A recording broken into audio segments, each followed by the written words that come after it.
cada indivíduo, cada pessoa é diferente. E cada pessoa tem uma reação diferente à motivação, né? E eu acho que como líder você tem que prestar atenção nisso para poder é, trabalhar e gerir, gerar um melhor resultado, né? Que legal, né? Sempre parece que é um contrassenso, né? Você dizer que a barreira do idioma acaba ajudando, né? Interessantíssimo isso. E a outra coisa também que eu aprendi, ou que você aprende a desenvolver por necessidade, é a comunicação não verbal. Então, tentar entender o que está por trás, né, do que as pessoas estão falando e como elas estão demonstrando aquilo, né? Então, assim, é incrível, por exemplo, tanto na China, mas na Coreia acho que é mais. Eu fiz alguns amigos que eu considero bem próximos e alguns deles não falam inglês nem eu coreano. Seja muito bem-vindo a mais um episódio do Marketing with a Twist, episódio de número 19. Hoje a gente está aqui com o Bruno Cosentino, que é vice-presidente global de marketing da AB InBev, que tem uma jornada aí de muitos anos na mesma empresa, né? Acho que fez carreira numa única empresa aí praticamente. Então tem muita história para contar. Ele que já rodou o mundo, trabalhou na China, trabalhou na África, América do Norte, América do Sul, e veio aí trazer um pouquinho do conhecimento dele para a gente. Bruno, muito obrigado por aceitar o nosso convite, por estar aqui conosco, para compartilhar um pouco aí da sua jornada, da sua trajetória. Começa contando para a gente um pouco dessa sua carreira aí, né? Como é que foi esse caminho, por onde você passou? Tá bom, obrigado pela apresentação aí, pela prazer estar aqui com vocês, dividir um pouco da minha experiência. Como você falou, né? Eu trabalho há quase 30 anos na ABI.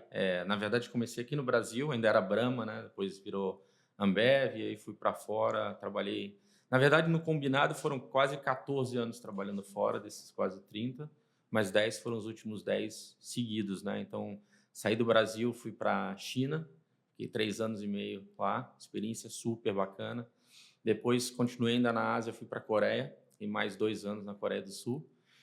Saí da Coreia do Sul, voltei baseado na África do Sul, mas conhecendo o continente africano inteiro. E agora estou nessa posição global, mas como eu te falei, né, eu moro aqui no Brasil, então fico sempre viajando. E assim, uma experiência super rica, né, de uma experiência profissional rica, uma experiência pessoal rica também. Então, acho que assim, uma coisa que eu sempre quis, desde que eu entrei na Brahma lá atrás, eu tinha essa ideia assim, poxa, uma empresa que poderia dar oportunidades, eu queria ter essa experiência de trabalhar fora. Brahma que não era nem Ambev ainda. Não era nem. Eu comecei em 1997, né? Então a gente tinha Brahma e Skol nas principais marcas. E aí depois virou Ambev com Antártica, e depois teve Labatt, teve tantas mudanças e aquisições, expansões no meio do caminho. Mudou muito, mas acho que foi legal para mim, porque deu a possibilidade de trabalhar em mercados diferentes, fora do Brasil, voltar para o Brasil. Então, é uma experiência bem bacana. A empresa, obviamente, empresa que eu amo, que eu estou aqui há tanto tempo, tem que ter um amor gigante, né, pela empresa. Me conta um pouco aí dessas suas andanças aí, né? Primeiro lugar que você morou fora do Brasil foi a China, é isso? Foi, mas antes eu tive uma outra experiência. Na verdade, o primeiro lugar que eu morei foi o Peru. Foi em 2001 que eu fui para o Peru.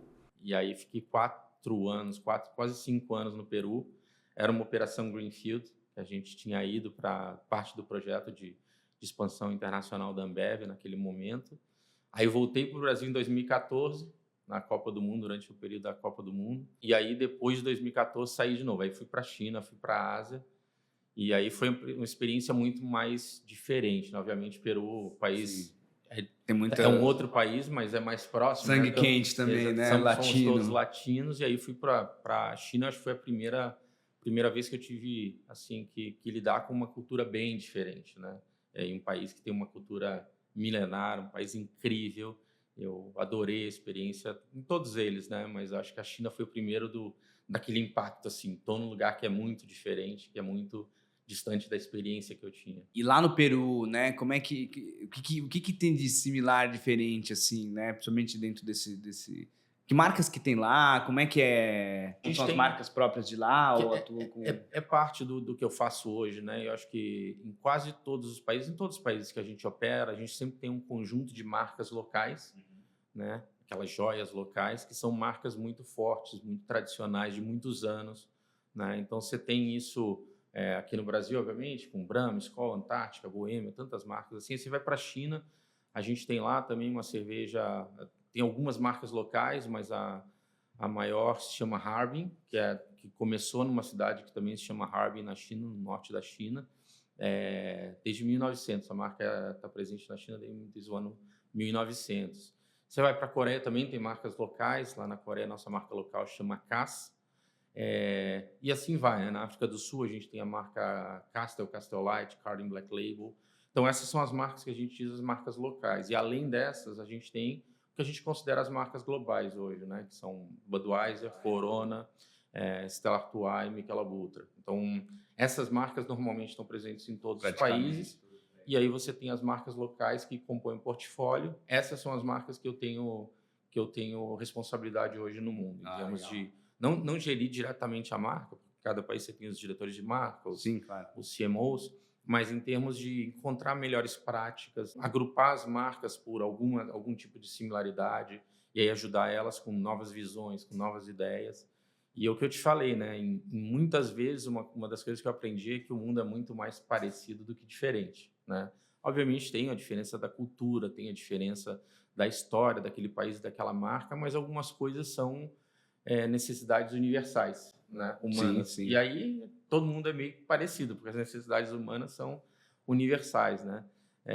E aí alguma coisa diferente ou outra que tem a ver com a história do país, né? Então cada país tem a sua história, né? Os seus desafios, o seu cenário, né? E isso impacta um pouco nas marcas, mas na média o que eu aprendi é que tem muito mais coisa parecida para a gente aproveitar e se inspirar um do outro do que diferente. E o que é mais parecido, assim, né? Acho que talvez, pensando na bebida alcoólica, é o hábito de consumo para festejar. Eu acho que isso acaba Não. sendo meio que universal, né? Assim, especialmente cerveja, tá? Cerveja é uma categoria de moderação, né? Na média, assim, nossos produtos têm um baixo teor alcoólico, e é o que você falou, é uma categoria de celebrar, né? E celebrar de distintas maneiras. Você pode estar em casa relaxando, né? Você pode estar num bar com os amigos, você pode estar num night out com um pouco mais de energia, mas em todas as ocasiões tem celebração. Existe em todos os lugares, né? É o que eu te falei, às vezes são peculiaridades. Então, de repente, no Brasil, as pessoas vão para um bar e depois vão para sei lá, vão para um nightclub, uma boate, etc. Na China, por exemplo, pelo menos na época que eu estava lá, o night out era muito mais nos KTVs, né? Que são os lugares de karaokê, que é muito forte para a China. E lá é onde eles se encontravam e se divertiam e passavam a noite lá, às vezes varavam a madrugada no karaokê, era um pouco da cultura deles. Então, cada lugar tem essas peculiaridades, mas o objetivo que está por trás, a história de estar junto com seus amigos, com a sua família, né, é muito parecido, é muito igual, né? Muda o canal, muda uma coisa que eu também estava pensando da nossa conversa, assim, às vezes muda o tipo de conexão. Então, no Brasil, por exemplo, se usa muito o WhatsApp, né, Sim, sim. para entrega de mensagem e tal. A China é muito do WeChat, que tem funcionalidades parecidas com o WhatsApp, como sistema de mensagem e tal, e tem outras funcionalidades, como meios de pagamento, acesso à internet, etc. Na Coreia, por exemplo, ao invés de usar o WhatsApp ou o WeChat, se usa muito o KakaoTalk, que é um app deles. Local Então, também. então Esse eu assim, nunca ouvi falar, o chat. a conexão muda, mas a intenção por trás e o comportamento é um pouco parecido. Então, acho que é aí que eu encontrava as similaridades. Então, o tipo de conexão muda, o canal muda, mas a intenção por trás do consumo, as necessidades básicas são muito parecidas. E as maiores diferenças, assim, culturais, coisa que às vezes, sei lá, um tipo de estratégia ou de comunicação, abordagem que funciona no Brasil e lá fora não pega? Eu acho que, assim, uma coisa que eu notei que é interessante é, por exemplo, a relação com risco, né? Eu acho que alguns países têm uma característica mais de buscar o, as verdades ao redor de um projeto, as certezas, né? E lidam melhor com o risco, e outros países, outras culturas lidam não é melhor, né? Não tem melhor ou pior, mas tem uma relação diferente com o risco. Então isso é um pouco uma coisa que eu senti, né? De diferença entre o Brasil e várias outras culturas. É, e a outra, eu acho que teve muito mais assim na questão da comunicação. Isso eu acho que para mim me ajudou muito. Então, por exemplo, por não falar o idioma, você aprende a se comunicar de uma maneira muito mais eficiente e assertiva, porque você não consegue ter uma conversa de longas horas se você não fala chinês ou coreano. É muito mais difícil, né? Então, você tinha que ser um pouco... Eu tinha que me policiar para ser mais assertivo na discussão, para poder passar a mensagem. E, além disso, tinha que ter uma relação de muita confiança, porque as pessoas que estavam trabalhando comigo, iam desenvolver algum tipo de publicidade, etc., a gente tinha que ter essa relação de confiança para que eles tivessem entendido a mensagem e transformassem aquilo numa coisa poderosa, seja criativamente, seja de mensagem. Então, me ajudou muito, porque em muitos momentos eu tive que ser muito assertivo nas mensagens e não só em direcionar mensagens, mas também entender o que estava sendo dito para mim, para eu também entender o que estava por trás. Então, isso foi um negócio muito bacana, que pelo menos eu acho que uma das características que me ajudaram muito, né? Essa questão da comunicação efetiva, escuta, né? Escutativa e assertividade. Que legal, né? Sempre parece que é um contrassenso, né? Você dizer que a barreira do idioma acaba ajudando, né? Interessantíssimo isso. E a outra coisa também que eu aprendi, ou que você aprende a desenvolver por necessidade, é a comunicação não verbal. Então, tentar entender o que está por trás, né, do que as pessoas estão falando e como elas estão demonstrando aquilo, né? Então, assim, é incrível, por exemplo, tanto na China, mas na Coreia acho que é mais. Eu fiz alguns amigos que eu considero bem próximos e alguns deles não falam inglês nem eu coreano. Então, a gente desenvolveu um pouco a capacidade de se Linguagem própria, comunicar. né? E sei lá, eu tenho uma relação muito legal com uma pessoa, por exemplo, de vendas da Coreia, que desde de quando eu cheguei lá, ele falou: olha, não fala inglês, é mais difícil. E eu brincava com ele: olha, é simples, assim, vendas a gente tem que estar na meta ou estar fora da meta. Isso a gente consegue se comunicar. E no final a gente conseguiu ter uma relação muito legal. Até hoje encontro ele, a gente tem, assim, obviamente com muita limitação de linguagem, mas eu sinto que tem uma relação legal, assim, um respeito, uma amizade, e que é mútua, né? Então, é muito legal essa parte dos desafios. Eu gostei muito. Muito bom, muito bom. E aí depois você também teve uma passagem pela África, né? Que aí acho África é que já outra. é outro universo. Já mais próximo um pouquinho, né? Pelo menos era um voo direto, né? Foi bem na época do início da pandemia, então a pandemia começou um pouco depois, mas eu cheguei na África antes. E assim, eu tenho uma admiração e um carinho enorme pelo pessoal da África, né? Como um todo, né? Então, assim, a nossa operação lá, as principais, tem base na África do Sul, em Moçambique, Tanzânia, Uganda, Gana e Nigéria. Esses são os principais polos, né, das operações. E todos eles tinham relação comigo, obviamente a África do Sul, uma operação muito importante, mas eu visitei todos. O sul-africano eu acho um pouco parecido com um brasileiro, assim, no sentido de gosta de se divertir, é um pouco mais, sabe, mostra mais as emoções, a euforia. Eu achei muito parecido, assim, com o nosso jeitão. Por outro lado, uma coisa que me surpreendeu muito foi a capacidade deles de construírem marcas. Eles são muito bons. E algumas das nossas marcas, algumas das marcas que eu mais admiro são de lá. Por exemplo, na África do Sul nós temos uma marca que é a líder, ela chama Carling Black Label, que é uma marca maravilhosa, assim, está crescendo, está se desenvolvendo super bem. E eu já conheci essa marca de antes. É uma marca, por exemplo, que tem como propósito reconhecer e valorizar o comportamento correto do homem. Não é que é uma marca que não é diversa, né? Ela tem conexão com a mulher, mas esse é um ponto importante para a cultura da África do Sul, e essa marca se propõe a fazer isso. Então, ela conquistou muito respeito das pessoas, assim, no sentido de que é uma marca que tem uma causa formal, assim, relevante, e eles fazem isso o tempo inteiro na comunicação. Então, é uma marca que eu gosto muito. E tem outras marcas, tem marcas líderes em Moçambique. Aliás, Moçambique fala português, mas de Portugal do que o português do Brasil, mas tem uma marca lá 2M que é muito bacana. Então, em toda a África você vai encontrar marcas muito bacanas e eu acho que é um pouco... tem muito das pessoas, assim, elas são super disciplinadas em buscar qual é o insight, como se traduz isso, como isso se conecta com o produto, com a história do produto, como eles traduzem isso na expressão em todos os pontos de contato com o consumidor. Então, foi uma experiência riquíssima, obviamente um pouco no início limitada pela pandemia, que estava todo mundo em casa. Depois eu ainda peguei um pouco pós-pandemia. Né? Foi mais para esse setor. E aí foi desafio para todo mundo. No meu caso, ainda um pouco maior, porque eu estava chegando. Eu acho que a pandemia, pelo menos lá, começou realmente a ter os lockdowns, as pessoas terem que ficar em casa. Eu acho que foi em março de 2020. Eu tinha chegado em janeiro de 2020. Então, eu tive pouco tempo para conhecer as pessoas. Ainda.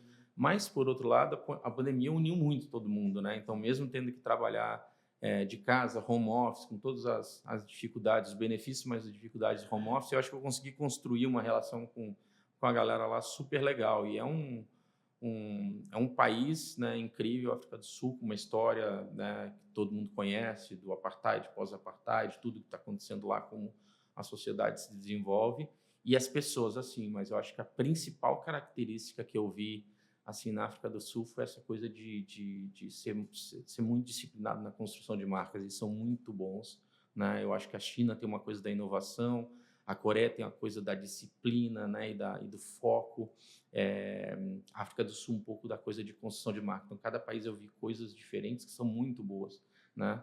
Essa coisa da construção de marca, né, nesse setor é muito interessante, né? Porque muitas vezes um grande desafio é se diferenciar, né? Fico imaginando um portfólio de marcas, né, que tem uma Ambev globalmente, é gigante, né? Como é que acho que um grande desafio é justamente como você dá uma personalidade para cada uma das marcas. Exatamente.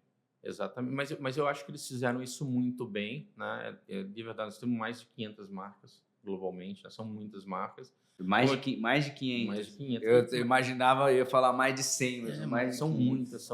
E aquilo que eu estava falando muito dessas marcas são marcas locais. Então, em cada país você vai ver uma marca local. Eu te mencionei algumas da África do Sul.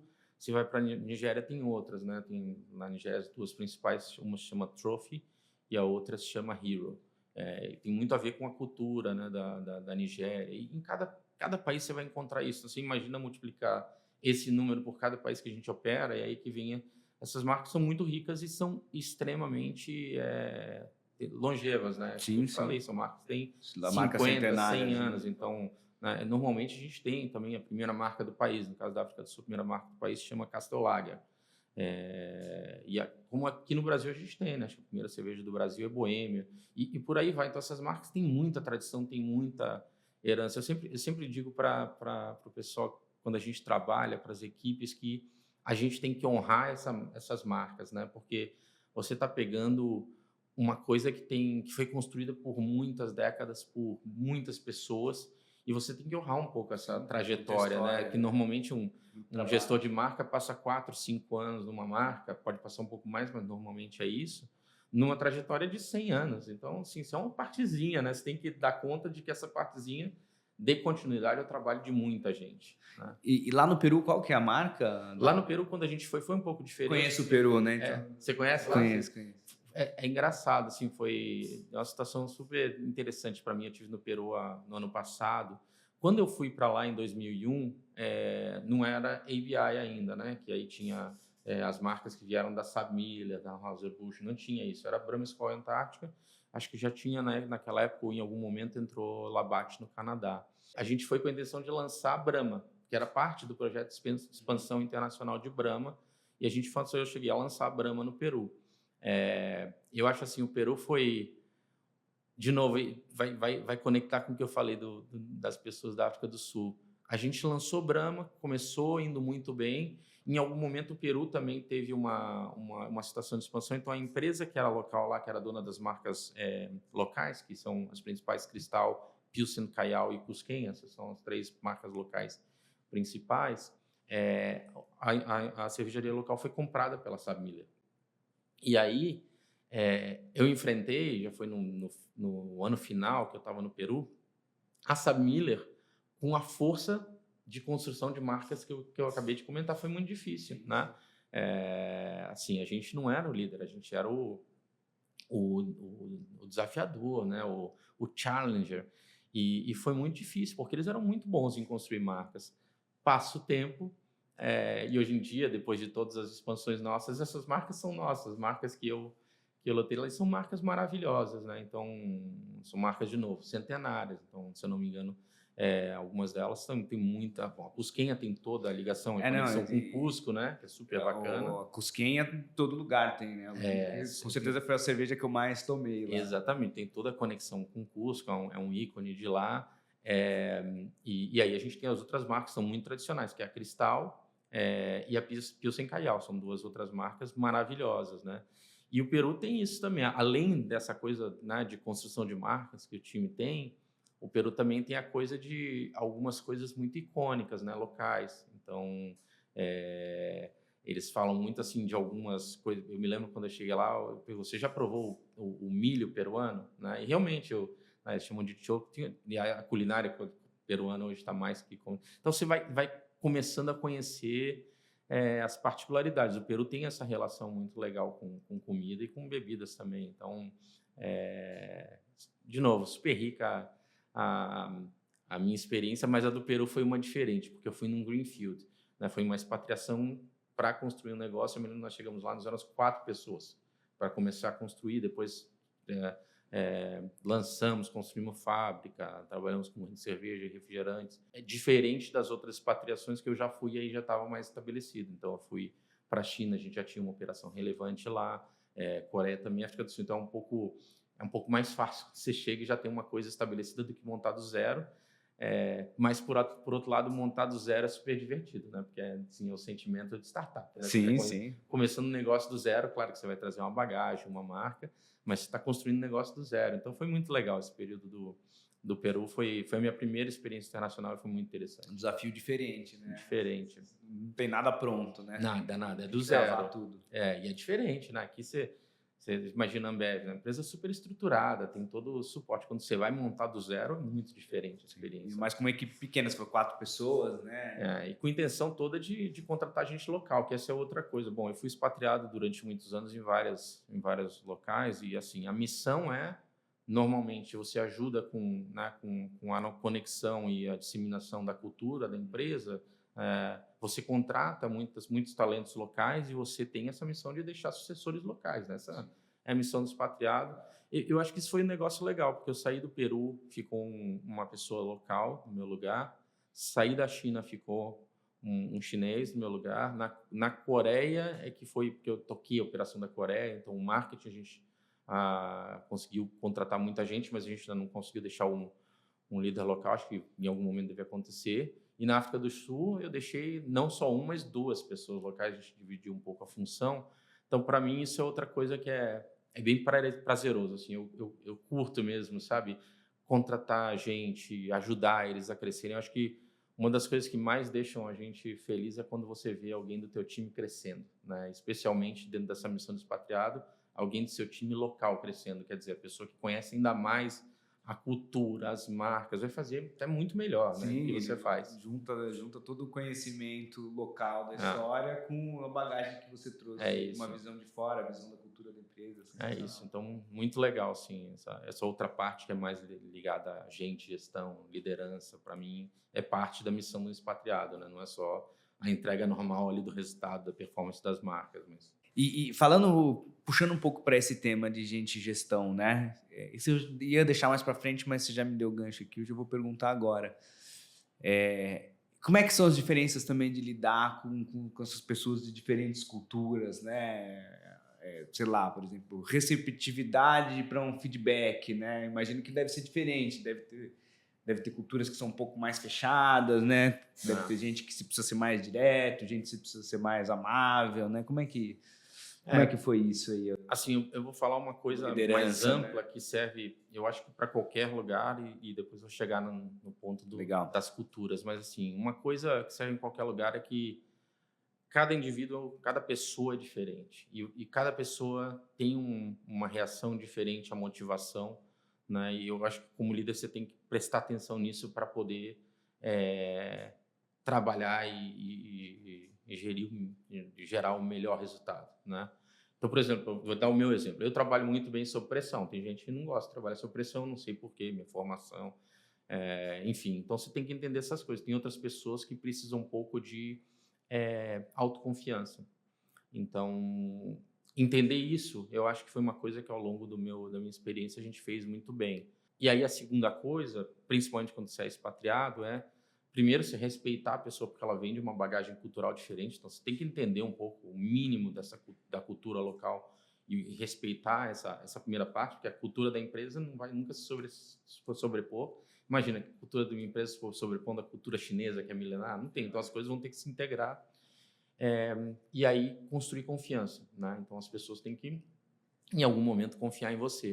Então eu vou te dar um exemplo que foi muito legal assim dentro dos meus aprendizados, mas é mais recente.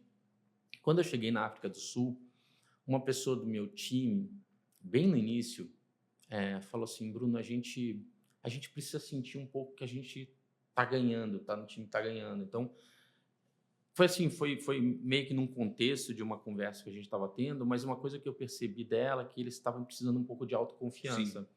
Então, uma coisa que eu construí logo no início, comecei a construir um pouco e valorizar as pequenas vitórias, porque tinha alguns desafios que eram tão grandes que demorava muito para eles sentirem. E aí, à medida que eu construí essa autoconfiança, é impressionante como parece que algumas pessoas desabrocham assim foi muito legal, porque sim, foi uma experiência única, eu não tinha tido sabe, essa visão e foi ajudada por um time. Então, a outra coisa que me ajuda muito, de novo, a história de confiança e respeito as pessoas te falarem exatamente o que elas estão precisando, né, e ter a abertura para poder fazer isso, e aí você consegue gerir melhor. Então, a África do Sul foi um dos exemplos que eu acho que eu fui mais bem sucedido em entender o que o time precisava, e a gente melhorou em vários aspectos, né? Melhorou em engagement, melhorou em performance, não só local, mas global, melhorou a visibilidade do time da África do Sul. E eu acho que hoje é um time globalmente reconhecido como gente que é muito bom de construir marcas, né? Eu falei muito de cervejas, por exemplo, tem uma outra área nossa na África do Sul que é muito forte, que a gente chama de Beyond Beer, né?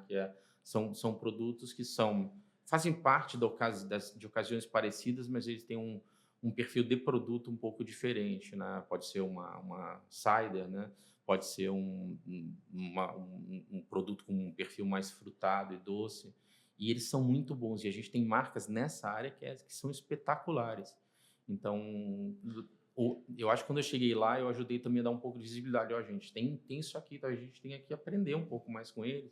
E só de fazer, né, chamar atenção para as coisas bacanas que eles estavam fazendo, as pessoas sentiam mais confiança e faziam ainda melhor. Então foi Tô indo pelo caminho certo. Exatamente, exatamente. Então cada país tem um jeito diferente e eu acho que você tem que combinar essas duas coisas: o país em geral, né, a cultura deles e os indivíduos, né? Cada indivíduo reage de maneiras diferentes e você tem que ter um pouco de flexibilidade ao lidar com eles.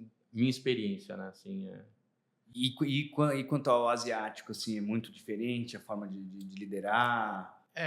Assim, os coreanos são muito disciplinados, né? E também nesse aspecto eu melhorei bastante, porque eu fiquei ainda, assim, eu já me considerava um pouco disciplinado, mas não naquele nível, e aprendi muito com O eles. brasileiro tem um padrão procrastinador, né? Eu sou um grande procrastinador, eu tenho que sempre lutar contra isso. Eu acho que a gente já tem, pelo menos, né, na nossa empresa, a gente já tinha um pouco dessa cultura de dados, de disciplina, um pouco isso, mas, de novo, não o nível dos coreanos. Então, assim, às vezes eles levam um pouco mais de tempo para te entregarem um trabalho, mas a qualidade que vem é muito boa, né? E eu acho que isso vem da cultura, né? Vem da parte de educação, que todo mundo conhece, a história de educação na Coreia, como isso é um pilar importante do país, mas se reflete também nas empresas. Então, assim, a Coreia, a qualidade dos trabalhos que chegavam eram muito, muito bons. E dentro da disciplina deles. Então, assim, eles tinham, né, tem passo 1, passo 2, passo 3, não adianta se querer atropelar, porque tem aquela disciplina, mas o que sai é muito bom, se reflete em outras categorias também. Você vê hoje a indústria de eletrônicos, na Coreia é super boa, a indústria de carros se desenvolvendo. Então, isso era um pouco a Coreia. Na China, Primeiro que a China são várias Chinas. A China é muito grande, né? Então, assim, cada País cidade continental, né? tem 20, 30 milhões. Tinha um estado lá, que era um estado importante para a gente, chama Guangdong, tem 300 milhões de habitantes. Né? Então, são estados gigantes, né? E aí tinha um pouco as particularidades locais, às vezes, mas eu acho que tinha uma coisa da confiança e do... Eles chamam de face, né? Eu acho que tem a ver com honra, mas não é bem honra. E assim, é importante para eles aquilo. Então, nesse sentido, eu acho que tinha isso da China. Num outro sentido, que eu acho que era um pouco mais parecido com o brasileiro, eles lidam muito bem com riscos. Né? Tem essa característica, né, de arriscar. E aí algumas coisas na China, por exemplo, né, de inovação, da velocidade da inovação é muito grande, né? Não necessariamente vai sair perfeita, né? Não nasce perfeito, mas nasce com muita velocidade e algumas coisas são impressionantes. Então, de novo, na nossa categoria, obviamente, a gente aproveitou muito da inovação tecnológica que estava acontecendo na China e você vê, assim, por exemplo, o que o Alibaba fez, né? O que o WeChat, Tencent fez, e ainda faz. É impressionante, né? Essa velocidade da inovação e como eles fazem disrupções a todo momento. Então, a China foi um pouco mais... Eu acho que eu entendi um pouco mais a China por causa dessa história do arriscado, né? Que eu acho que é uma característica nossa, mas, ao mesmo tempo, tinha a cultura deles, tinha a coisa da honra, deles se sentirem respeitados e se respeitarem. Então, tinha um pouco das duas coisas, né? E falando em China ainda, é uma curiosidade que eu tenho, bem real, assim, do ponto de vista de intervenção governamental, existe algum tipo de barreira ou é muito parecido de se lidar com outros países? Na Por minha ser área um eu não sistema tive, de organização eu não diferente. tive essa experiência, né? Porque era a área de marketing. Então, assim, eu trabalhei lá na área de marketing da mesma maneira que a gente trabalha em Não muda qualquer nada. lugar, com agências, com parceiros, construindo marcas, com time. Então, é mais difícil para eu te responder isso, porque eu não tive Sim, esse não. contato, né? Mas foi mais pessoal de corporate affairs. Mas o que eu posso dizer, assim, a minha experiência na China foi maravilhosa. Então, você vai para a China e quando a gente tem só, né, imagens Sim, a ou gente tá a visão influências. Quando você chega lá, sim, depois de um tempo é tão diferente. Eu acho a China uma experiência maravilhosa, tanto profissional como pessoal. Eu estava te comentando, né, eu me mudei com a família toda e, assim, eu acho que a experiência para todo mundo foi maravilhosa, porque você vê aí o real deal, né? O que está lá realmente acontecendo e como é. E você vê as cidades, como elas se desenvolvem, a tecnologia, os avanços tecnológicos. Então, eu achei, assim, a experiência maravilhosa. Todas elas são de maneiras diferentes, mas todas as minhas experiências eu achei maravilhosas. Olhando de fora, eu vejo a China como um país diferente de todo o resto do mundo. Assim, eu acho que mesmo acho que visitando, quando você visita, assim, mesmo que seja negócios ou turismo, você vai conhecer um pouco mais, mas trabalhando lá é diferente. vivendo lá, né? E especialmente, de novo, assim, eu ainda não viajei tanto. Tenho amigos que viajaram ainda mais para várias cidades. Eu viajei para algumas províncias, algumas cidades, mas normalmente para cidades maiores. Tenho amigos brasileiros, inclusive, que viajaram para cidades menores. E aí eles conhecem realmente a China verdadeira. E todo mundo comenta a mesma coisa. É uma experiência super legal.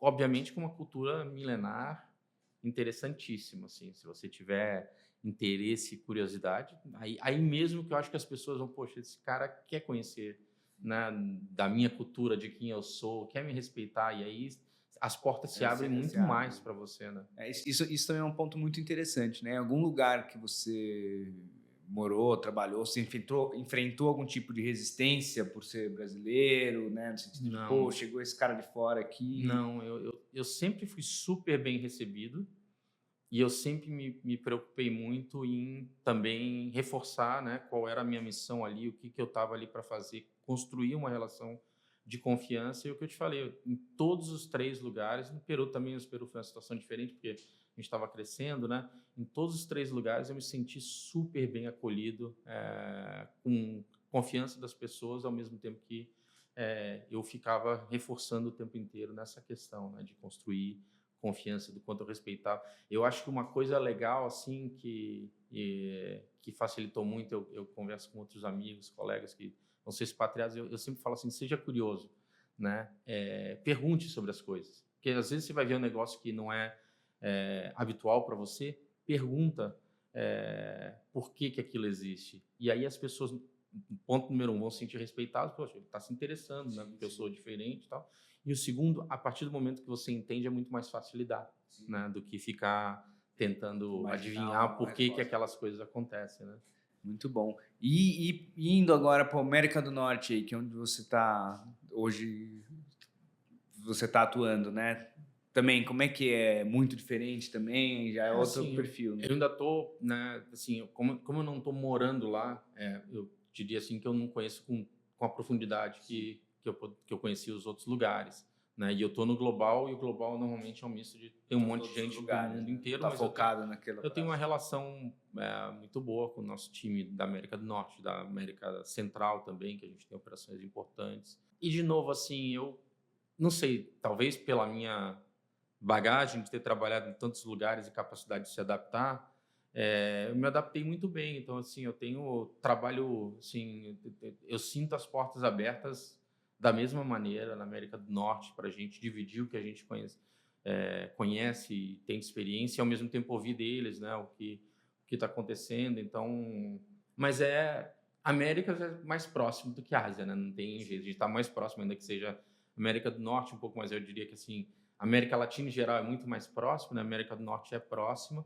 e aí a Ásia é muito diferente. Então, eu sinto que, sim, que, de novo, as pessoas, em todos os lugares, as pessoas são muito mais parecidas do que diferentes, as necessidades são muito parecidas, e a relação com a categoria, especialmente a categoria cerveja, é muito parecida.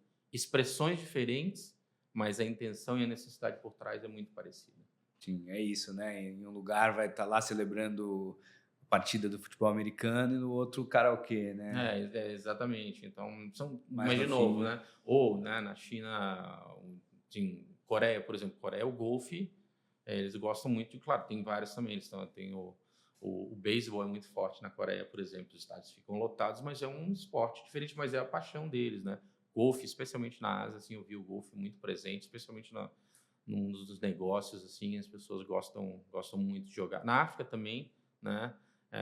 Especialmente mais no mundo do negócio, mas parece grande, mas na África tem já o futebol, já mais, de novo, já está mais próximo. Mas é isso, é uma expressão diferente de uma coisa muito que está por trás muito parecida, que é a paixão pelo seu time, né? Então você pode ser fã de um time de futebol, fã de um time de futebol americano, fã de um time de rugby na África do Sul, né? Que aliás, acho que no ano passado foram campeões mundiais.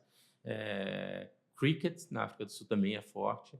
E aí você vai para a Ásia, bom, tem vários esportes lá, mas na Coreia, beisebol era muito relevante, futebol também, mas beisebol. E na China aí tem, só ver as Olimpíadas aí, Não, praticam de tudo, né? Assim, são muito bons em geral em esportes, né? Agora, essa coisa, a relação do asiático com o golfe é um negócio interessante, né? Eu não conhecia muito, e esses tempos eu estava almoçando com um primo meu, que é o Henrique Kirilauskas, né? Ele que é apresentador do programa The Golf Brasil, da CNN.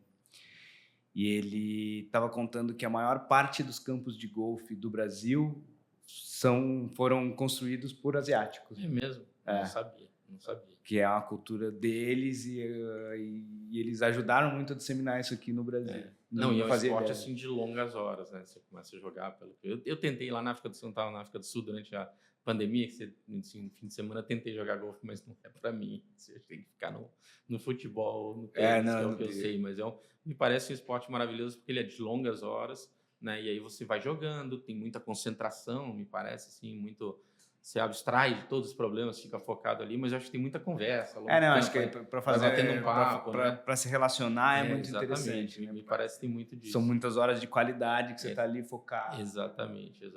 E depois do golfe, de novo, né? As expressões que são depois do golfe, que as pessoas fazem? Vão tomar uma cerveja. Então, assim, as expressões são muito parecidas, né, com as nossas. Muito bom. Aí, se você está curtindo esse bate-papo, não esqueça de deixar aí sua curtida, de deixar o seu comentário. Se você tiver alguma dúvida aqui, depois eu posso repassar para o Bruno. Se inscreva no canal, claro, ative o sininho, aquilo tudo. Compartilhe para que esse bate-papo possa chegar para mais pessoas. Bruno, me fala uma coisa. E, né, ao longo de todos esses lugares que você passou, teve alguma ação, alguma campanha que vocês fizeram que foi marcante, assim, um grande case de sucesso, seja por resultado ou porque foi muito legal mesmo de fazer? Alguma que te marcou aí, que seja memorável? Olha, tiveram algumas, né? Mas assim, 30 anos de carreira, né? Tem muita coisa não, boa e muitos muda, erros, né? Também a gente fala menos dos erros, mas tiveram também. Mas assim, recentemente tem uma ação, além das marcas locais, eu sou responsável pela nossa marca corporativa global, IBIMBev. E a gente tem essa proposta, né, de ter alinhado com a nossa cultura, a gente fala, né, a gente sonha grande, por mais razões para brindar, né? Então, um pouco essa é a tradução do nossa visão, né, nosso posicionamento global. E no ano passado a gente fez uma campanha ressaltando um pouco os empreendedores que estão conectados ao nosso ecossistema. E aí, quando você fala em empreendedores, normalmente ou automaticamente você pensa em tecnologia. Mas a gente, o ecossistema de cervejas é rodeado por grande parte de empreendedores que são os donos do bar, os donos do mini supermercado ou do armazém, são empreendedores, né?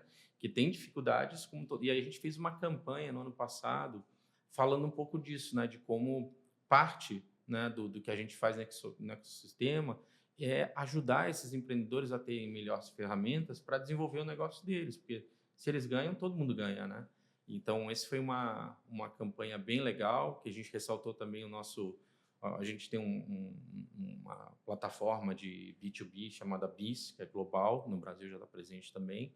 E essa é uma plataforma que não é só para o transacional, né? Uma plataforma que serve de inspiração, dá insights para o dono do bar ou do armazém sobre o que está acontecendo nas proximidades, permite a ele flexibilidade nas operações, ajuda eles com outras dicas sobre o negócio.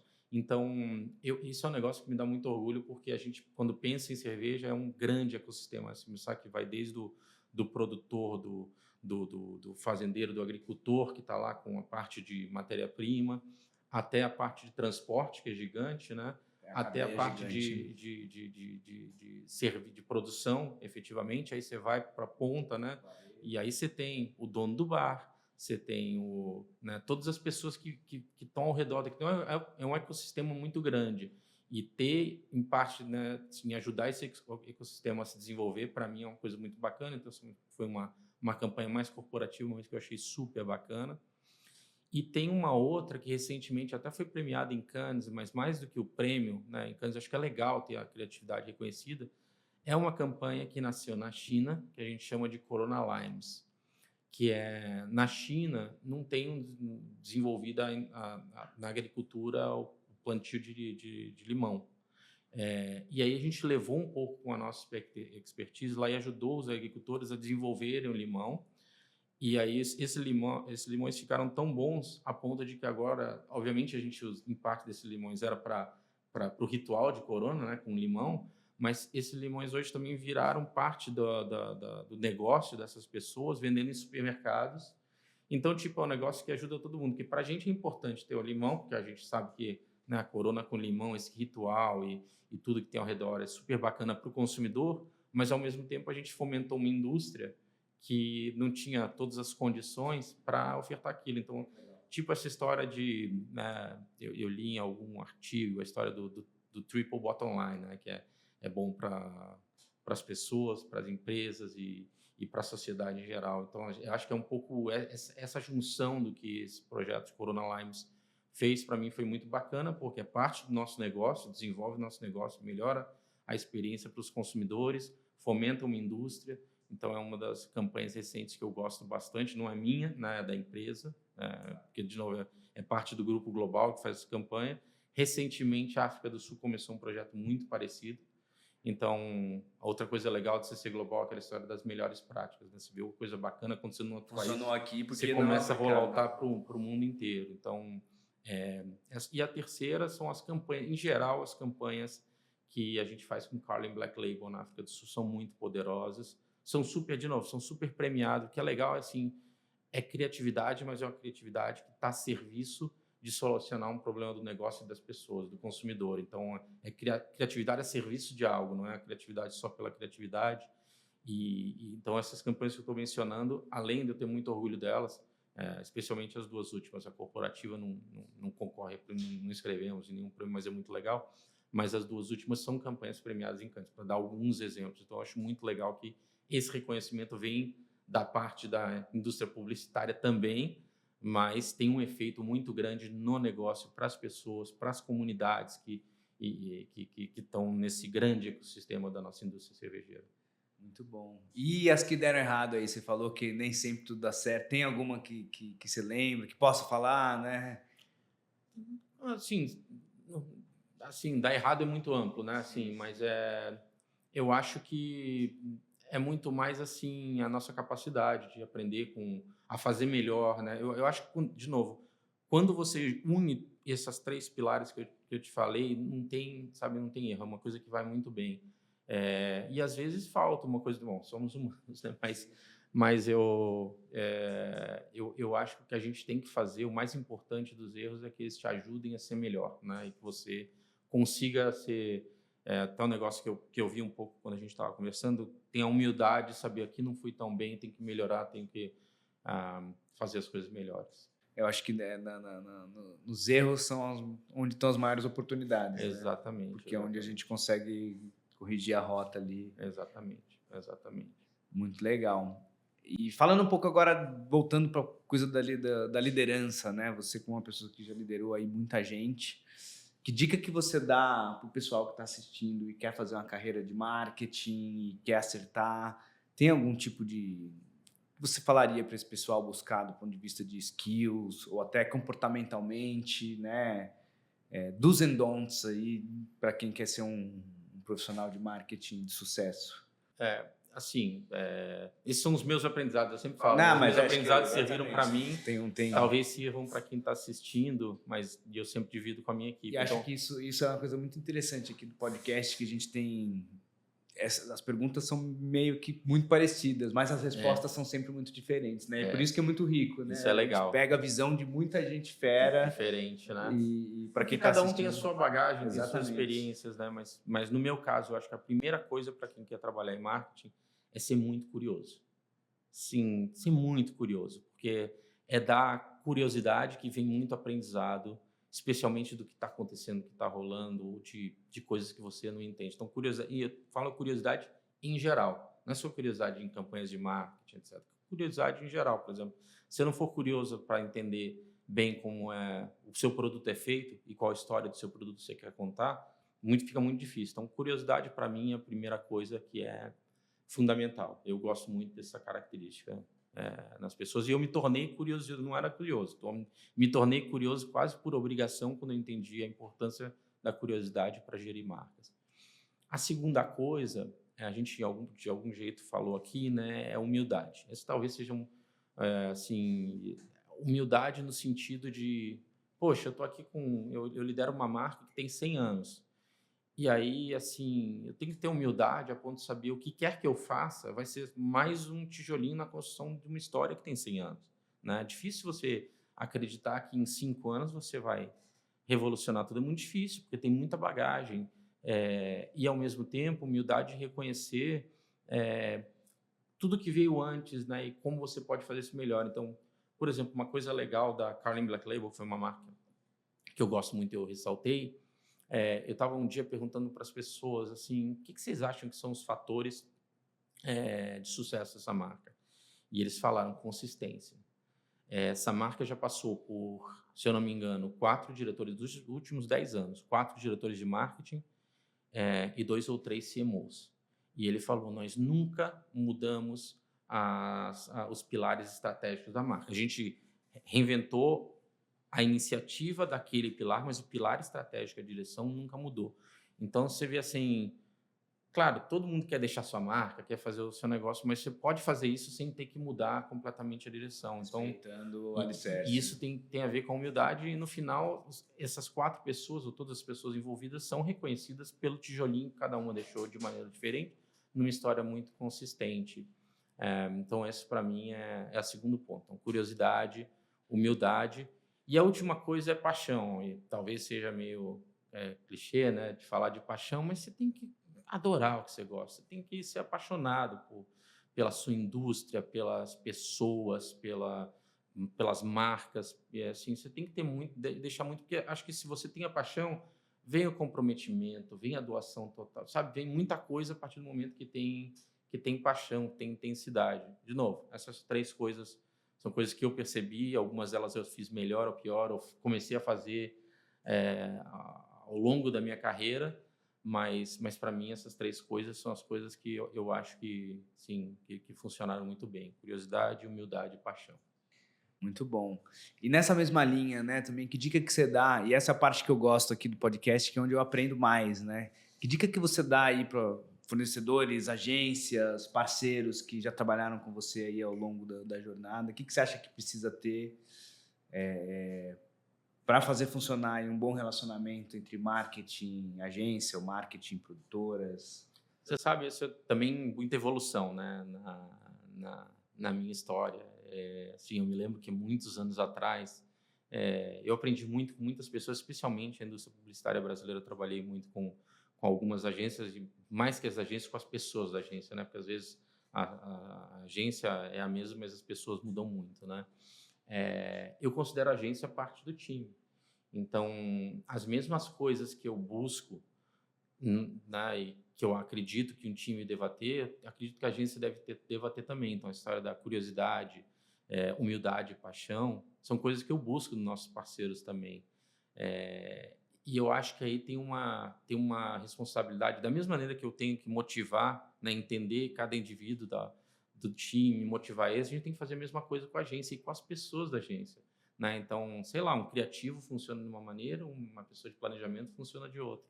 Mas, e vice-versa, né? E você construir essa relação. Isso é algo que eu aprendi já no meio da minha jornada, tá? Não foi de início. E, para te falar a verdade, muito do que eu aprendi foi de feedback de amigos que eu tenho nas agências, né? Amigos na área profissional que tiveram, de novo, aquela história de ter abertura, que eu falei, né? Para poder me falar alguma coisa para que eu melhorasse. Eu comentei o caso da África do Sul. Na agência é a mesma coisa. Então, tenho várias pessoas aqui no Brasil que ainda estão no mundo da agência que me deram feedbacks. Alguns feedbacks foram mais de feedbacks construtivos, não dizer, você é perfeito, maravilhoso. Não, aqui acho que você podia fazer diferente. Então, é isso. Eu acho que eu busco a mesma coisa. Tem uma frase de um amigo de uma das agências, me falou há muitos anos atrás, falando de 15 anos atrás, ele falou: Bruno, às vezes a gente tem que chamar a agência para dançar. Que é um pouco essa ideia de, sabe, assim, bota ele junto com você, né? Não separa. Isso aqui é a agência, isso aqui é a mídia, isso aqui é a empresa. Todo mundo junto como um grande time. E especialmente na agência, de você tem uma agência, quer dizer, você tem várias marcas, né? Na sua lista, no seu escopo, mas dependendo de como você é integrado ao time do pessoal da marca, você vai ter mais coração, mais paixão do que outros. É natural, nós somos todos humanos. Então, para mim, mesmo as coisas que eu busco in-house, eu acho que a gente tem que buscar fora de casa e fazer todo mundo um grande grupo de gestor daquela marca. E falando ainda nesse universo de agências aí, né? Como é que eram as agências de outros continentes aí? É muito parecido o esquema, é a dupla de criação, é o planejamento, alguns são mais criativos, outros são mais analíticos. O que você experienciou aí Olha, nessa jornada? foi parecido, assim, as primeiras, algumas são grupos globais, né, que eu trabalhei fora, porque estão relacionadas com marcas globais. Então, quando eu cheguei na China, por exemplo, quem tem a conta global da Coronel Widen, então tinha uma Widen lá na China, apesar de que a Widen, acho que ela tem uma coisa são independentes e dependentes, né, tem uma outra relação, mas foi muito legal, mesma coisa, proximidade com eles. Na Coreia, a mesma coisa. Eu acho que a Coreia tinha, até pela característica do país, tinha uma presença não tão grande quanto eu já via na China de agências, mas tinha agências lá, foi mais parecido. E na África do Sul encontrei também, de novo, na história de construção de marca, na África do Sul eu encontrei agências muito bacanas, mas muito bacanas, locais e globais. Então, você tem algumas globais como o Ogilvy, por exemplo, está lá, e tem uma local que é a Joe Public, que trabalha com mudança de marcas. O pessoal é muito legal. E uma coisa assim que eu sempre prezei, de novo, né? A gente tinha uma relação, claro, você tem o atendimento, tem aquela parte mais formal, o planejamento, mas às vezes você pode ter um contato mais direto com o pessoal de criação. Aqui no Brasil acontece muito e lá fora também aconteceu. Eu não sei se funcionava com as outras empresas, mas esse pensamento que eu criei, essa experiência que eu criei aqui no Brasil, eu tentei levar para fora e eu sinto agora vendo também nos Estados Unidos, quando a gente lá é muito parecido, essa coisa de uma relação muito direta de confiança, de longo prazo, de objetivos iguais, né? Então, acho que é isso, né? O que mudava às vezes é um pouco de, sei lá, da operação, né? Então, no Brasil, ainda a mídia estava dentro da agência, em alguns países a mídia está fora, depende um pouco do país, mas eu não senti grandes diferenças no jeito de operar, eu, mas eu acho que tem muito da forma como a gente trata a agência, né? A gente leva a agência para que seja nesse mesmo perfil do que a gente construiu no Brasil. Tem agências aí que tem contas de... Se pegar, normalmente, nossas agências têm longo prazo, né, de relacionamento, isso também é legal, porque você tem todo um histórico ali, né? Então, acho que é isso. Eu não vi, de novo, isso. É igual a história, você veja grandes diferenças muito parecidas. Algumas coisas mais difíceis. Então, a agência lá da China, às vezes, né, vinha apresentar uma campanha em chinês. Então, eu não entendia, né? Então, tinha uma tradução, mas normalmente é uma tradução literal. Você perde, né, a parte criativa e emoção. Essa capacidade eu não tinha para julgar, né? Eu tinha para julgar, sim, a direção estratégica, né? Eles me olha, a direção estratégica está alinhada, mas a capacidade de julgar a criatividade eu confiava muito no time. Os times são espetaculares. Coreia do Sul. Coreia do Sul eu tentei falar um pouco de coreano, estudei por 6 meses, mas não consegui. Então você perde essa capacidade de julgamento mais da criatividade. Você fica muito focado na estratégia, né? Acho que essa talvez seja a grande diferença. Você consegue julgar o que você consegue julgar, né? Isso é um desafio grande, né? A gente aqui recentemente, a gente participou de uma concorrência para uma montadora alemã, né, das grandes, e as pessoas que iam julgar eram o pessoal da Alemanha mesmo, né? E só que a campanha é nacional, e a gente trouxe muitos approaches que a gente viu que o pessoal do Brasil pegou e o de pessoal dos alemães ali, por mais que traduzido para o inglês, né?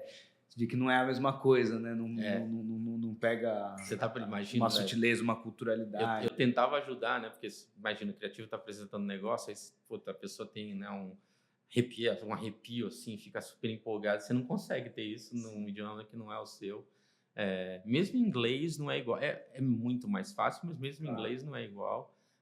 E na África do Sul ainda tinha as traduções para os idiomas locais, né? Tinha, acho, se não me engano, 15 idiomas diferentes que as pessoas falam. Então, mais difícil, mas assim, como eu falei, você desenvolve a história da comunicação assertiva e você julga o que você pode julgar. A única coisa que eu podia julgar é a estratégia, mais nada, né? E aí o time tem que fazer esse trabalho, você tem que confiar muito no time. Eu confiava muito em todos os times que eu tive. Falando aqui um pouco agora dos desafios, né, do marketing, entendendo que a gente está num mundo de constantes mudanças, né? Hoje agora com essa coisa da IA que está bombando, mudanças de comportamento, de mídias, né? Qual que você julga aí que é o maior desafio hoje do profissional de marketing, quem atua hoje com marketing? Acho que talvez o maior desafio hoje ao mesmo tempo que você tem um desafio enorme de captar a atenção das pessoas, porque tem muita informação rolando de tudo que é lado, né? Em tudo que é tipo de conexão, você ter capacidade de capturar a atenção das pessoas e ao mesmo tempo construir uma mensagem que seja sustentável, né? Você pode capturar a atenção, mas não construir nada. Você pode construir você pode ter uma mensagem super legal, mas não captura. Então acho que combinar um pouco isso, né? Atenção com propósito, talvez seja a coisa mais difícil.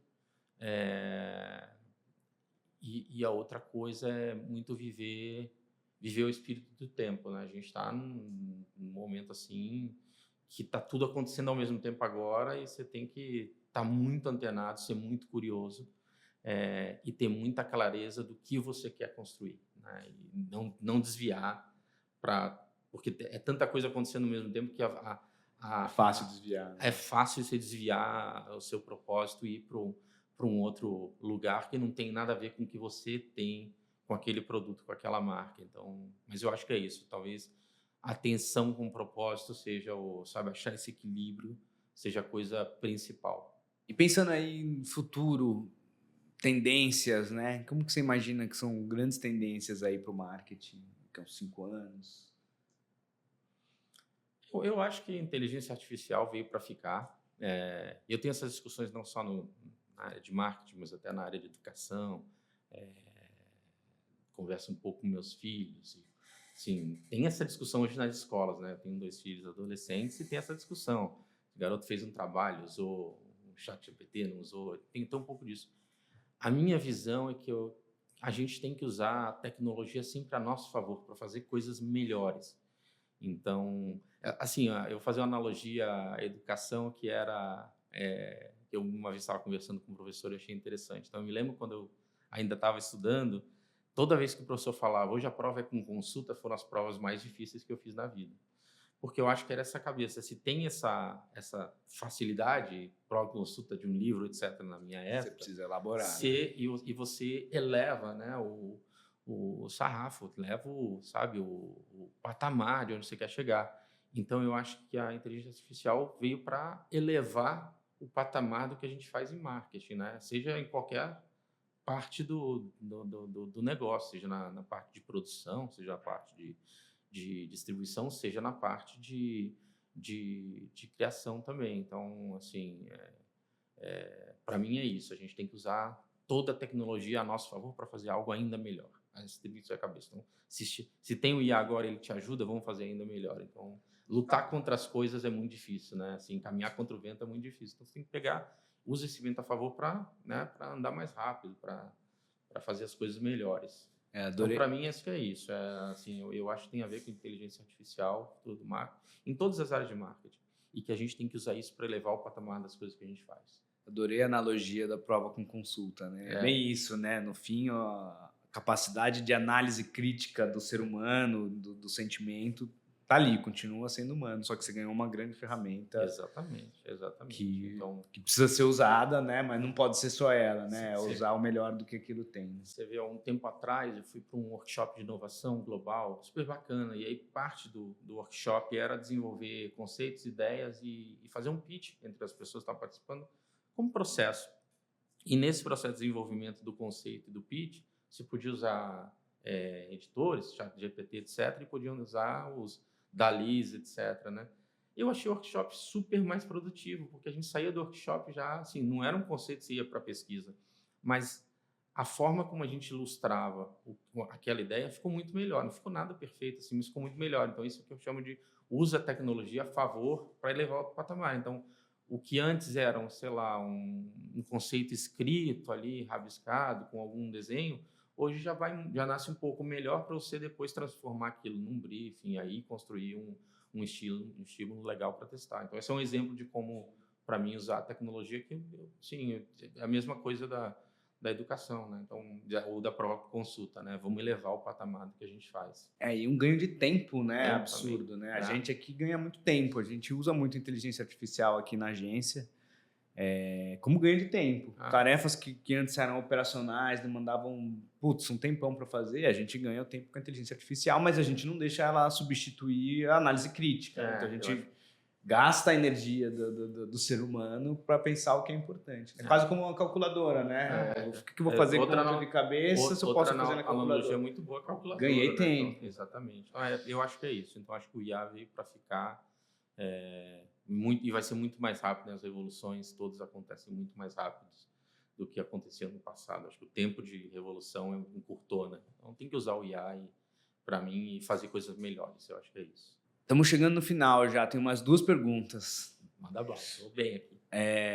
Uma delas, que é uma que eu gosto muito, dentro de uma visão de tentar desmistificar algumas coisas que a gente tem sobre marketing, né? Ao longo dos anos aí, estigmatizou-se, né, o marketing, o marqueteiro, né, como algo até pejorativo, às vezes. Fulano é marqueteiro, como se fosse um vendedor, uma pessoa que tenta empurrar produto, serviço, goela abaixo das pessoas, né? Eu, obviamente, discordo disso, né? Trabalho com isso. E uma pergunta que eu faço para todo mundo aqui, nessa linha de tentar desmistificar, é como que você, como um líder de marketing, né, vê que o marketing pode contribuir para a sociedade, né? Pode ter propósito. Né? Na sua visão, onde é que está esse propósito aí do marketing como ciência? há muitos anos atrás, né, eu entrei no marketing, isso eu não contei, né, mas quando eu entrei na Brahma lá atrás, eu entrei em vendas. Eu fui para o marketing, acho que 5 anos depois, aí voltei para vendas, fiz idas e vindas, mas hoje a maior parte da minha história, desses 30 anos, é no marketing. E eu tinha um ex-CMO que me falou, Bruno, é o seguinte, o marketing existe para construir marcas que vão criar uma vantagem competitiva para a empresa, ou seja, vão ser mais fáceis de vender, vão poder criar tem mais valor agregado, né? Você pode, elas têm um papel mais importante e isso é dito pelo consumidor. E aí eu juntei isso com outra coisa que eu vi um pouco tempo depois de um ex-CEO que ele falava: o KPI mais importante da nossa empresa é vendas, não a área mais importante, o KPI mais importante. Porque é um momento onde o consumidor demonstra a vontade dele com relação ao seu produto, através de preço e da própria transação.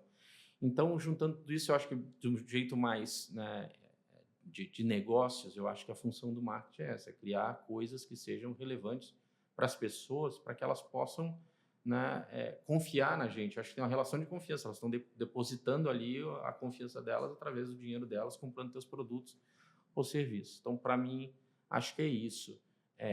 E a outra coisa, dentro da responsabilidade do marketing, do marqueteiro, assim, tem gente que acha pejorativo. Eu acho que a função do marketing em todas as empresas cada vez mais assume um papel protagonismo, né? Protagonista, inclusive na nossa, cada vez mais. Eu acho que tem uma coisa de você ter a responsabilidade de honrar as marcas que estão sobre a sua gestão naquele momento, né? Então, eu me sinto muito assim, né? Quando você pega uma marca que tem um histórico e você está por alguns anos com aquela responsabilidade, você tem a responsabilidade de promover aquela marca da mesma maneira que o criador daquela marca ou fundador teve, e o compromisso de novo, com as pessoas que gostam daquela marca, né, de continuar aquela marca como está. Então, para mim, é uma coisa assim de...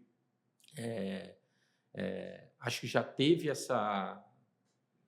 Posso estar enganado, mas eu acho que o marketing hoje tem mais respeito, talvez, do que tenha no passado.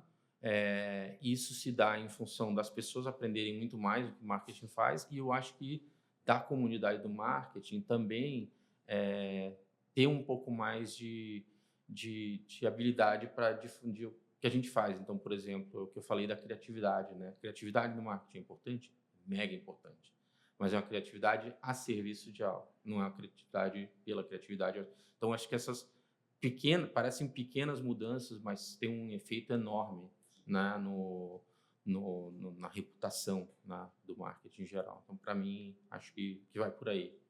De novo, eu tenho muitas características de vendas por causa das minhas experiências, mas eu acho que o chapéu de vendas, quando ele olha para o pessoal do marketing, ele olha como as pessoas podem ajudar muito para que a minha operação seja mais fácil. Os consumidores olham o pessoal do marketing dizendo que são os caras que cuidam daquela marca que eu deposito a minha confiança, né? Então, acho que tem um pouco essa relação de a gente também tem que ter sentir um pouco essa responsabilidade. Eu acho que está todo mundo evoluindo bem. E aquela velha rixa de marketing e vendas, isso ainda existe? Como é que você vê isso? Eu acho que existe mais, se existir, existe ainda mais de brincadeira. Eu não vejo que existe, assim, pelo menos, de novo, na minha experiência, né? Eu acho que hoje, até da forma como a gente estruturou, hoje, por exemplo, a parte de comercial da ABI, a gente chama do Growth Group, né? O grupo do crescimento. E esse grupo, ele é todo formado por vendas e marketing juntos. Então, tem uma interação. E aí tem uma interação e também um mantra que é: as pessoas do marketing têm que entender da operação, né, e de como as coisas funcionam mais na área de vendas e transacional, e o pessoal de vendas tem que se sentir tão responsável quanto o pessoal de marketing na gestão das marcas, né? Porque, assim, você constrói uma marca, posiciona, faz um comercial super legal, e você chega no ponto de venda, não está executado legal, aquilo ali vai construir a imagem da marca na cabeça das pessoas. Então, acho que hoje essa consciência está meio que formada. Tem uma brincadeira, outra aqui, mas eu acho que a consciência de que somos todos responsáveis por marketing, né? E a marca é a responsabilidade de todo mundo. Imagina assim uma pessoa que está produzindo uma cerveja, ela tem uma responsabilidade tão grande quanto a pessoa que gera, porque aquele produto tem que ser um produto legal que chegue. Então acho que essa evolução existe. Hoje eu vejo muito mais brincadeira aqui ali do que de fato assim alguma rixa. Como eu já vi mais no passado. Porque todo mundo evoluiu muito, Sim, né? acho que todo mundo está caminhando para um mundo Uma mais coisa mais de né? oferta comercial, né? Então acho que todo mundo tem que conhecer um pouco de tudo, mas obviamente cada um com a sua especialidade e aquilo ali fazendo o melhor possível, né? Bom, pergunta final aqui agora, tá? Essa é uma pergunta que eu gosto muito. Imagina que você, ao longo aí de toda a sua carreira, se você tivesse que compilar tudo que você aprendeu, tudo que você viveu, e tivesse que deixar para o pessoal que está assistindo aqui um único ensinamento que para você é chave, né? Uma dica de ouro, que a gente gosta de chamar aqui. Dica de ouro. Qual seria essa... De Olimpíadas, né? Estou pensando aqui. Não, pode pensar, não tem... Mas qual seria talvez o maior ensinamento que você aprendeu da sua vida, ou um resumo um compilado de tudo que você aprendeu para ter sucesso no marketing ou até na vida pessoal, né? Um ensinamento de vida aí. Eu ficaria com, assim, eu falei muito das coisas que eu gosto, né? De curiosidade, de humildade, paixão. Mas se tivesse que escolher uma das três, tentar ser um pouco mais consistente, eu diria que você tem que ter muita paixão no que você faz. Sim, hoje, por exemplo, o meu tempo de empresa, eu estava até refletindo esses dias, ele é a segunda relação mais longa que eu tenho na minha vida. A primeira é a relação com a minha mãe, me conhece desde que nasceu, mas a segunda, não tem nenhuma outra relação que tenha 30 anos, né, quase 30 anos. E não tem como uma relação, né, durar tanto se não tiver muita paixão, né? Se não acordar de manhã cedo e dizer, puxa, hoje eu vou fazer, né, mais que ontem e menos que amanhã. Eu acho que essa que move é a paixão. Então, eu acho assim que quando você escolher... eu me lembro que eu estava na faculdade, quando na época tinha os programas de trainee da Brahma, né, dessa época. E teve uma seleção na minha faculdade, eu estudei em Florianópolis, eu sou do Sul, sou carioca, mas morava no Sul. E aí eu olhei e disse, essa empresa que eu quero trabalhar, isso em 97, 96. E eu fiz, se eu não me engano, eu fiz 7 ou 8 entrevistas até conseguir ser admitido como estagiário na época, não foi nem trainee. E desde então, assim, eu acho que a paixão, ela, sabe, ela continua lá, porque eu gosto da categoria, obviamente, né? Cerveja é uma baita categoria. Eu gosto das marcas, são marcas maravilhosas, e eu gosto da empresa, né? Então, dá vontade de continuar todo dia, sabe, acordando querendo mais, com sede de fazer mais. Então, para mim é isso. Se tivesse uma dica aí de ouro, escolha a sua paixão. E a sua paixão pode ser trabalhar numa empresa, pode ser construir um negócio, trabalhar numa agência, o que quer que você queira fazer. Eu acho que se você for por aí, assim, as chances de sucesso são muito maiores, né? Vai depender de outras coisas ao longo da sua carreira, mas você já fica setado para ter sucesso. Essa coisa do alinhamento com a cultura da empresa é um negócio muito interessante. Super importante, super importante. E assim,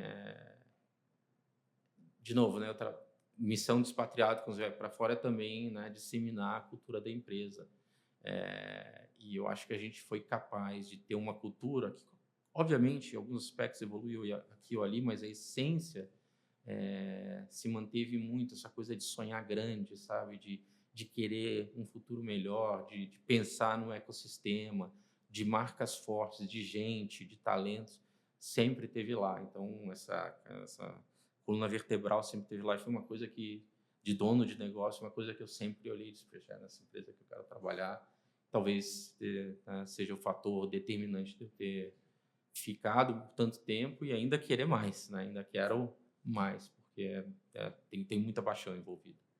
Muito legal, muito legal. Bruno, o pessoal aqui que está assistindo quiser ouvir mais do Bruno, te encontra no LinkedIn, tem algum Me canal? encontra no LinkedIn, é só mandar mensagem lá, eu sempre respondo. Tiver alguma dúvida, sabe, que se eu puder contribuir, eu acho que é super legal. Eu sempre gosto de dividir um pouco a minha experiência.